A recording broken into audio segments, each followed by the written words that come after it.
तर आता पहा पुढील प्रश्न मुलांनो, एका वस्तूची किंमत -15ने वाढवल्याने ते वस्तूचा खप -20ने कमी झाला तर पूर्वीच्या उत्पन्नात कितीनं फरक पडला? नफा तोटा यावर आधारित हा प्रश्न आहे मुलांनो. तर इथे पहा, वस्तूची किंमत -15ने वाढवल्याने वस्तूचा खप -20ने कमी झाला असं म्हणलेलं आहे. मग वस्तूची आधीची किंमत किती आहे? 100 असं आपण मानूयात. मग पहा शेकडा कितीनं वाढवलेलं आहे? 15नं, म्हणजेच नवीन किंमत किती झालं? 115 झालं. मग त्यामुळे काय झालं? वस्तूचा जो काही खप आहे तो -20ने कमी झाला. म्हणजेच किती कमी झालं? तर 100 - 20 केलं तर 80 वस्तू इथे विकल्या गेल्या. आधी -100ला 100 वस्तू विकल्या गेल्या असं आपण म्हणूयात.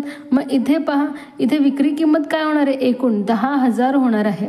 मग या ठिकाणी आपल्याला विक्री किंमत आधी काढावं लागेल, तरच आपल्याला पूर्वीच्या उत्पन्नात किती फरक पडला हे काढता येईल. मग आता या दोघांचा गुणाकार, मग पाहिजे 0, 8 × 45 0, हातचा 4, 8 × 1 8 × 8 8 × 4 8 × 4 12 2, हातचा 1 येणार आहे. 8 × 8 1 9 9,200 इथे काय झालं? विक्री किंमत झाली. मग आधीची विक्री किंमत 10,000 वजा 9,200 केल्यानंतर पहा 200 केल्यानंतर उत्तर किती येणार आहे? 0 0 10तून 2 गेले 8, हातचा 1, मग इथे 0, म्हणजे 800 रुपये इथे कमी मिळाले.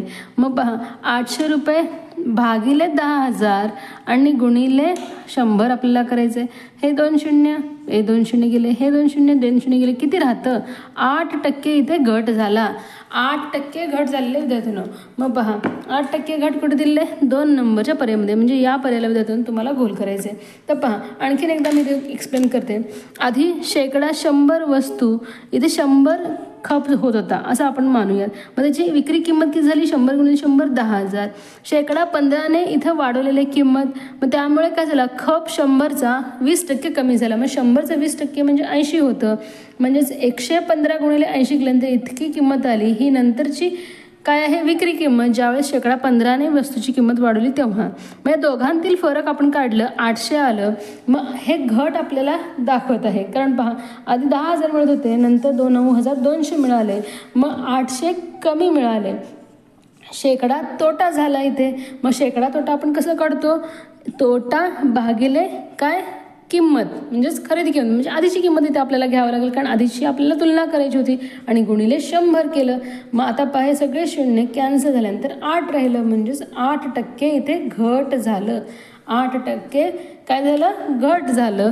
म्हणून आपल्याला 2 नंबरच्या पर्यायाला गोल करायचं होतं. अशा पद्धतीने हे तुम्हाला सोडवायचं होतं मुलांना. त्यानंतर पहा सरळ व्याज यावर आधारित प्रश्न आहे. दर साल दर शेकडा 10 दराने एका मुद्दलाची दाम दुप्पट होण्यासाठी किती कालावधी लागेल? तर पहा एका मुद्दलाची दाम दुप्पट म्हणलेलं आहे, म्हणजेच काय? सरळ व्याज देखील मुद्दला इतकं यायला हवं. मग पहा दर साल दर शेकडा 10 दराने म्हणलेलं आहे, म्हणजे पहा मुद्दल जर 100 असेल तर सरळ व्याज देखील किती मिळायला हवं? 100 रुपयेच मिळायला हवं. मग यासाठी किती वेळ लागेल आपल्याला विचारले, आणि ते दर देखील दिलेला आहे आपल्याला 10%. मग पहा आपल्याला काय काढायचं? आता काळ काढायचं आहे, मग म्हणजेच टाईम काढायचं आहे. मग टाईम काढण्यासाठी काय करतो आपण? SI म्हणजे सरळ व्याज गुणिले 100 भागिले मुद्दल गुणिले काय करतो?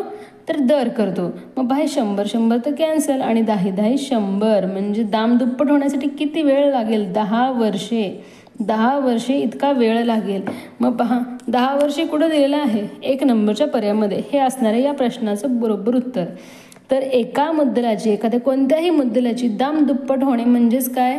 सरळ व्याज देखील तितकंच मिळणे, जितकी मुद्दल आहे तितकीच. आणि त्यासाठी आपल्याला दर दिलेलं असतं, मग ते आपल्याला फक्त कालावधी काढावं लागतं, जे आपण सूत्राच्या साहाय्यानेचं उत्तर हे काढतो. त्यानंतर पहा राधा व विजय यांच्या आजच्या वयाचे गुणोत्तर 2:5 आहे. राधा आणि विजय यांच्या आजचे वयाचे गुणोत्तर आपल्याला दिले 2:5. त्या दोघांच्या वयात 15 वर्षाचे अंतर असेल तर दोघांच्या आजच्या वयांची बेरीज किती? तर पहा गुणोत्तर आणि प्रमाण या टॉपिकवर आधारित हा प्रश्न इथे आलेला आहे. तर पहा इथे राधा आणि विजय यांच्या आजच्या वयाचं गुणोत्तर आपल्याला दिलेलं आहे. राधा आणि विजय 2:5 आहे. त्या दोघांच्या वयात 15 वर्षाचे अंतर आहे असं म्हणलेले. मग हे जे वय आहे ते 2x आणि 5x आहेत असं आपण मानूयात. वयातील अंतर आपल्याला दिलं आहे. मग आता मोठा अंक 5x आहे, मग 5x वजा 2x बरोबर 15 आहे असं आपण मानूयात. मग दोघांच्या वयांची बेरीज विचारले, मग यासाठी काय करावं लागेल आपल्याला, एक्सची किंमत काढावी लागेल. 3x बरोबर 15 होणार आहे, म्हणजेच एक्सची किंमत किती होणार आहे, 5, 3 5 15. म्हणजेच पहा राधाचं वय किती आहे, 5 2 10 वर्षे, 10, आणि विजयचं वय 5 5 25 वर्षे आहे. मग पहा दोघातील फरक पहा, 25 वजा 10 केल्यानंतर 15 येतं, हे बरोबर आहे. मग आता बेरीज किती होणार आहे, 35 वर्षे. मग पहा 35 वर्षे कुठं दिलेलं आहे, 4 नंबरच्या पर्यायामध्ये देतो ना, या पर्यायाला तुम्हाला गोल करायचं आहे. तर पहा आणखीन एक सोपी पद्धत आहे ज्या पद्धतीनं आपण हे प्रश्नाचं उत्तर काढू शकतो.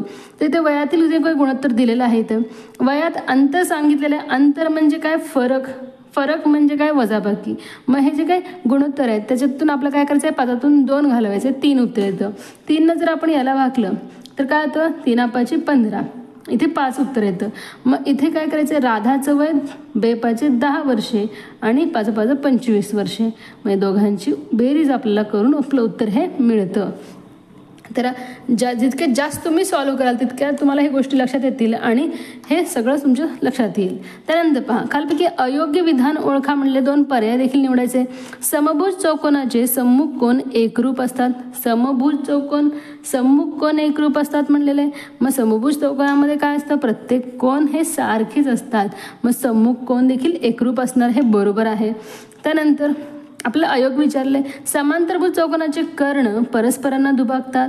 तर पहा समांतरभुज समान अंतरावर असणारे जे काही चौकोनाचे कर्ण असतात ते एकमेकांना दुभागतात, हे देखील बरोबर आहे. चौकोनाच्या सर्व कोणांची मापांची बेरीज 180 अंश असते.